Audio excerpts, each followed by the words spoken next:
জামাতের অপকর্মের কারণে, অন্যায়ের কারণে, মুনাফিকের কারণে কি বলে ভূমিকম্প হয়েছে, এটা তো স্পষ্ট গায়েবের খবর। তারেক রহমান সাহেব গায়েবের খবর জানলে মুশরিক হয়, সুন্দর একটা ফতোয়া দিয়েছেন। এটা বললে তো কেউ আর মুসলমান থাকার কথা নয়।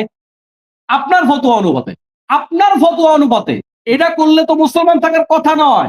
আপনি এমন কথা বলেন কিভাবে?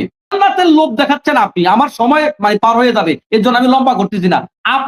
আমি আপনাদের প্রমাণ দেখাতে পারবো সরাসরি, মাঝখানে কোনো কিন্তু নাই, ব্যাখ্যা নাই। ব্যাখ্যা কিন্তু সারা বিএনপি করলে জান্নাত পাবেন। জিয়াউর রহমান জান্নাতি মানুষ।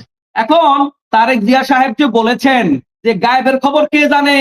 আল্লাহ জানে, এভাবে যে জনগণের সাক্ষী রেখে বলছেন, এখন আপনার দলের লোকেরা এবং এটা করলে মোশরেক হয়। তারেক রহমান সাহেব বলছেন, ঠিক আছে, ফতোয়াটা তারেক রহমান সাহেবের থেকে গ্রহণ করলাম। ফতোয়া তারেক রহমান সাহেবের থেকে গ্রহণ করে এখন আমি বলতে চাই, যারা জান্নাতের এই গ্যারান্টি গুলা দিল, জিয়াউর রহমান জান্নাতি, বিএনপি করলে জান্নাত পাবেন, খালেদা জিয়া কি বলে যে জিয়াউর রহমানের নাম উচ্চারণ করলে জান্নাত পাবেন, এই কথাগুলা যারা বলতে, তারেক রহমানের ভাষায় তারা তো মোশরেক।